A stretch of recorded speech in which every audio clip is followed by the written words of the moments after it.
this story didn't get a lot of light. It was definitely a shocker for us when we walked into this that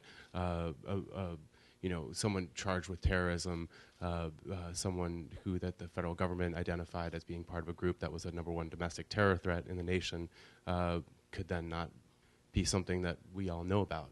And that was, one of the many entrees into the film. Mm-hmm. So essentially they got caught up in the post 9/11 terrorism laws and right? I mean, that's the...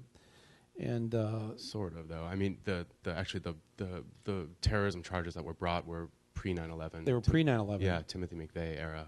Okay, and then when did you actually make this film? Well, it was post 9/11. So the particular statute was written as that they used against him was written as a result of Timothy McVeigh. Okay.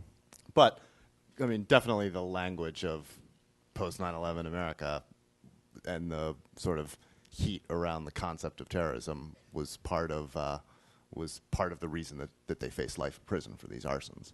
Right, right. And the use of police informants and the deals that are cut in order to get people to testify against other people, and those who may have committed more of a crime than Daniel didn't have to suffer. We did, sir, because he decided to actually go through. Yeah, so the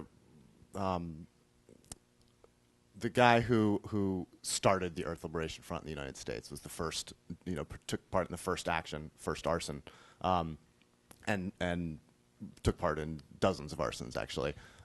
Ultimately flipped and wore a wire. The government flew him around the country to get him together with all of his old friends who had all since put the Earth Liberation Front behind them.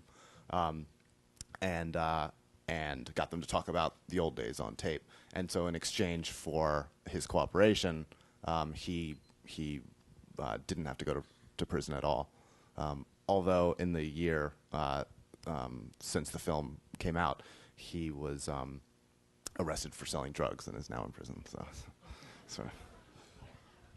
Good.